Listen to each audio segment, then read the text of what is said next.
the local business interests as well, because as they say, if local businesses are thriving, that itself is enough endorsement and an attraction for foreigners to come in. So what new incentives for the local business community? Well, I know for a fact that very recently the Federal Executive Council approved some additional funds for the Bank of Industry, to support the Bank of Industry to be able to support our local businesses in Nigeria. I know within the renewable energy sector there have been many presidential policies that have been passed to enable the businesses within that sector thrive, and concessions as it regards to importation of parts for different models of renewable energy, whether it's within the transportation section or even within the power sector, so I know that there are a lot of incentives locally right now and for our businesses. I know Smeden is going very aggressively with trying to help our MSMEs to grow. So there are 1,000,001 different opportunities out there. The government has different schemes going on with different agencies. It's just for our local businesses to plug into it.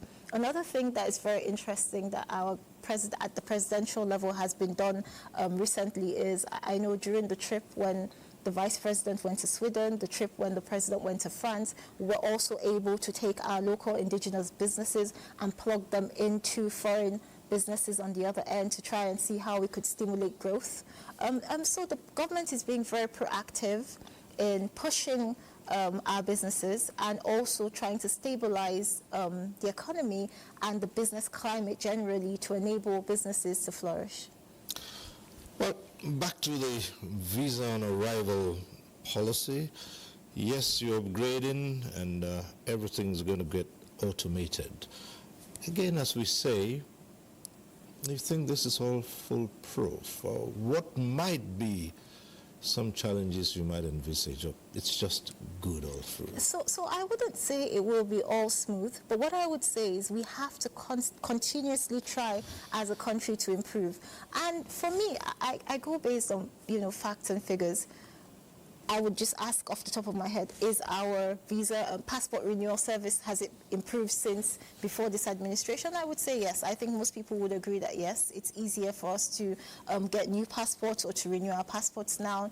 Is the do we have to go online? Yes, that's true. So that's another tick right there. So these are actual, I think for this particular ministry, to be fair, he has a proven track record of delivering on his promises. So I would say let's give him the benefit of the doubt. Let's be as supportive as possible in pushing this, because this is in the best interest of Nigeria and Nigerians. And I'll be honest with you, if we can simplify as well as secure our borders, because we're not trying to open up Nigeria to, all manners of people, but I mean for the right kind of people who are coming in for investments, who are coming in for tourism, who are coming in for all the positive things that we would like to attract as a country. If we can make it as easy as possible for people to come into Nigeria, I think that would definitely be a plus. I mean, we saw how the new trend with December was, with loads of people coming in for tourism, coming in for social activities.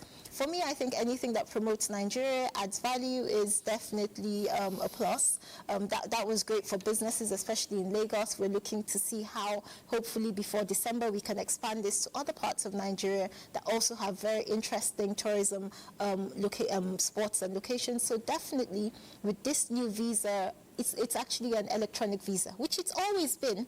It's just the difference was you would come to our borders physically and have like a sticker put on.